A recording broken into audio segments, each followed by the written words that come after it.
নমস্কার। কবি পূর্ণেন্দু বত্রীর কথোপকথন গ্রন্থের 4 নম্বর কবিতাটি বলছি। যে কোনো একটা ফুলের নাম বলো, দুঃখ। যে কোনো একটা নদীর নাম বলো, বেদনা। যে কোনো একটা গাছের নাম বলো, দীর্ঘশ্বাস। যে কোনো একটা নক্ষত্রের নাম বলো, অশ্রু। এবার আমি তোমার ভবিষ্যৎ বলে দিতে পারি। বলো, খুব সুখী হবে জীবনে। শ্বেত পাথরে পা, সোনার পালঙ্কে গা, এগোতে 7 মহল, পিছোতে 7 মহল, ঝর্ণার জলে স্নান, ফোয়ারার জলে কুলকুচি। তুমি বলবে সাজবো, বাগানে মালিনীরা গাঁথবে মালা, ঘরে দাসীরা বাটবে চন্দন।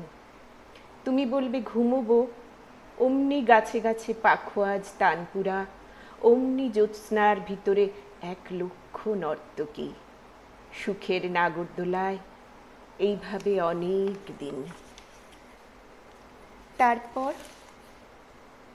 বুকের ডান পাঁজরে গর্ত খুঁড়ে খুঁড়ে, রক্তের রাঙা মাটির পথে সুড়ঙ্গ কেটে কেটে একটা সাপ, গায়ে বালুচরির নকশা, নদীর বুকে ঝুঁকে পড়া লাল গোধূলি তার চোখ, বিয়ে বাড়ির ব্যাকুল নহবত তার হাসি, দাঁতে মুক্তোর দানার মতো বিষ, পাকে পাকে জড়িয়ে ধরবে তোমাকে যেন বটের শিকড়, মাটিকে ভেদ করে যার আলিঙ্গন।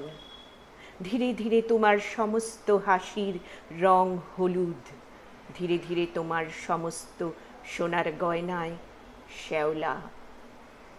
ধীরে ধীরে তোমার মখমল বিছানা ফোঁটা ফোঁটা বৃষ্টিতে, ফোঁটা ফোঁটা বৃষ্টিতে সাদা। সেই সাপটা বুঝি তুমি? না, তবে স্মৃতি, বাসর ঘরে ঢোকার সময় যাকে ফেলে এসেছিলে পোড়া ধূপের পাশে।